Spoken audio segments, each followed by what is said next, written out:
Yes, ready, start. Honorable members, insolvency and bankruptcy code is among the biggest and most impactful economic reforms undertaken in the country. With the coming into force of this code, banks and other financial institutions have been able to settle directly or indirectly an amount of more than rupees 3 lakh 50,000 crore. This code has also curbed the tendency of willfully defaulting on loan taken from banks and other financial institutions. Under the direct benefit transfer, funds from more than 400 schemes are being directly credited into the accounts of beneficiaries. During the last 5 years, rupees 7 lakh 30,000 crore have been transferred through DBT. So far, not only has DBT prevented rupees 1 lakh 41,000 crore from falling into wrong hands, but it has also enabled deletion of names of about 8 crore ineligible beneficiaries. DBT will be further expanded in the coming days. I would urge the state governments to use DBT in more and more schemes. Infrastructure will play an important role in ushering in a prosperous India.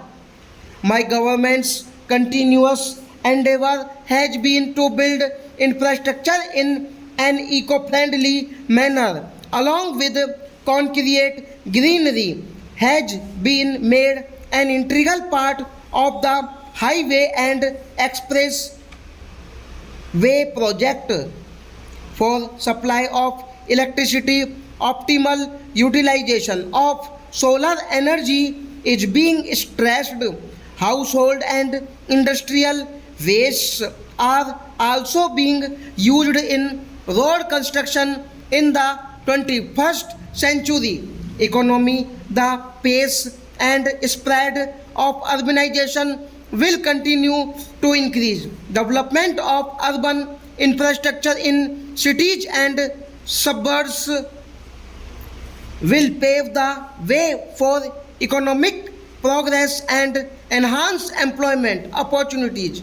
My government is tirelessly working for a modern India by providing world class infrastructure and public amenities in villages as well as cities. Special emphasis is being accorded to improve connectivity in the northeast hilly and tribal areas.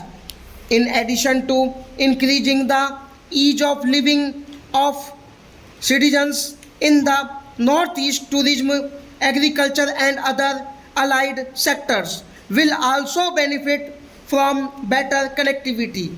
Effective steps are being taken to expand organic farming in the northeast under the Bharatmala project. Construction or upgradation of about 35,000 kilometers of national highways is to be undertaken by 2022. In addition, under the Sagarmala project, a network of good quality roads is being constructed in coastal areas and areas adjoining ports in the vast country. Stop.